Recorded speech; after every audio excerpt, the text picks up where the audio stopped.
Le Premier ministre John Gouté débarqué d'un vol en direction du Gabon ce jour du côté de Yaoundé. John Gouté, le chef du gouvernement du Cameroun, a été débarqué par le secrétaire général de la présidence du Cameroun, Monsieur Ferdinand Gongo.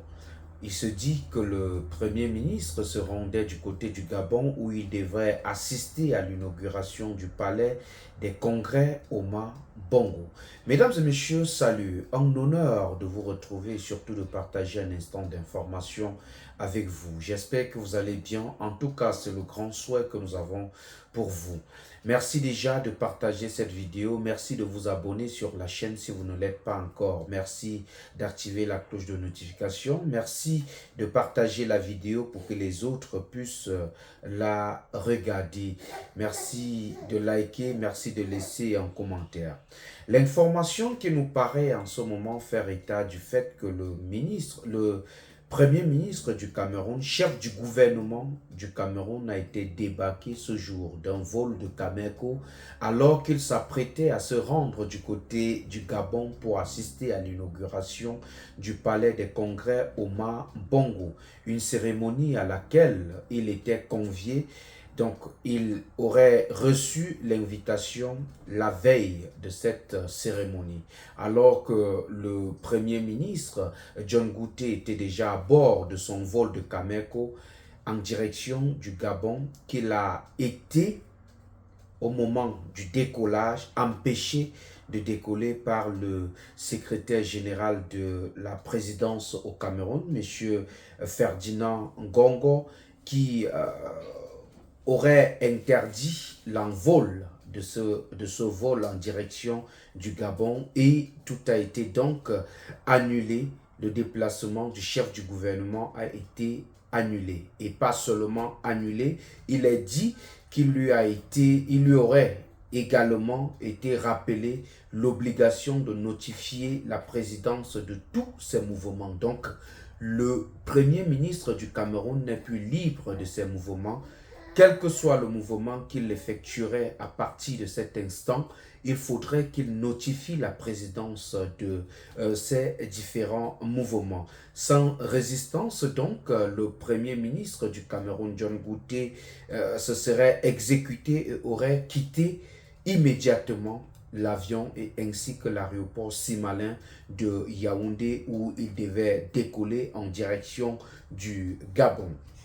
Et l'information que nous recevons aussi venant de certaines sources sûres, il serait donc mentionné qu'aucun membre du gouvernement du Cameroun n'a le droit de quitter le territoire national camerounais sans préalablement avoir informé le gouvernement ou encore sans préalablement avoir reçu l'autorisation de quitter le territoire national du Cameroun. Une information que le Premier ministre du Cameroun, chef du gouvernement, n'aurait pas encore reçue jusqu'à ce qu'il soit débarqué ce jour à l'aéroport de Simalin du côté de Yaoundé.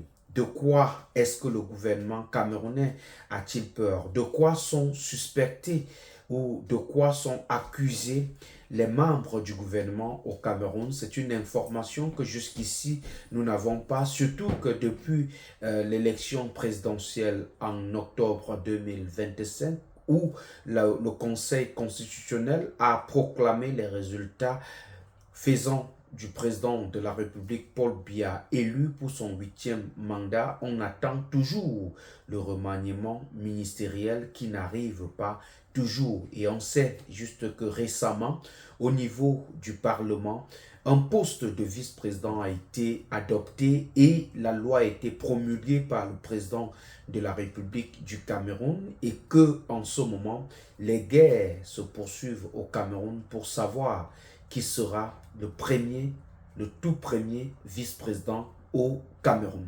Et en ce moment, l'interrogation est là. Le chef du gouvernement est la haute hiérarchie après le président de la République au Cameroun. Et c'est le secrétaire général du président de la République qui fait débarquer d'un avion celui qui est le chef du gouvernement Monsieur John Gouté. Dans quoi est-ce qu'on se retrouve finalement dans le gouvernement camerounais? C'est autant de questions que l'on se pose en ce moment que l'on reçoit cette information. Où est-ce qu'on se trouve? Est-ce que ce qui vient de se passer aujourd'hui avec le Premier ministre, chef du gouvernement du Cameroun, est à l'image de ce qui se passe aujourd'hui avec les employés camerounais? Quand je parle des employés camerounais, je voudrais parler là de ce jeune Camerounais que l'on a vu bastonné, torturé par un militaire au Cameroun. Ce jeune serait suspecté d'avoir volé. Mais est-ce que la loi camerounaise demande que justice soit rendue par un individu quand il trouve que ses droits n'ont pas été respectés? Pourquoi n'avoir pas saisi la justice pour une affaire de vol, mais plutôt fait que ce jeune soit torturé et par qui? Par un Chinois qui n'accepterait pas qu'un Camerounais torture un autre Chinois dans son pays qui est la Chine. Dans quel état se retrouve-t-on finalement? Mesdames et messieurs, voilà la vidéo que j'ai bien voulu partager avec vous. N'hésitez pas en commentaire de partager la vidéo, n'hésitez pas en commentaire de liker, de laisser votre point de vue. N'hésitez pas d'activer la cloche de notification pour ne manquer aucune publication sur notre page. Merci à toutes ces personnes qui n'hésitent pas de regarder nos vidéos. Merci à toutes ces personnes qui n'hésitent pas de liker nos vidéos. Merci à toutes ces personnes qui n'hésitent pas d'activer la cloche de notification. Merci à toutes ces personnes qui sont toujours là pour nous encourager. Merci de vous abonner si vous ne l'êtes pas encore.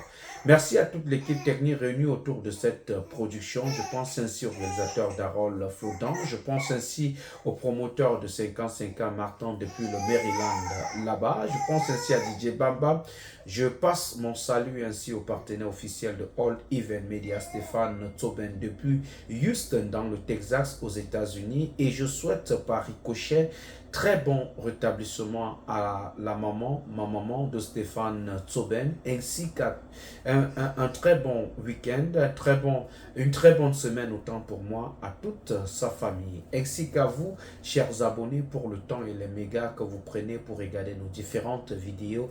Je vous salue et je vous souhaite d'avoir une très bonne semaine. Pour porter la voix de cette autre vidéo, j'ai signé et j'assume.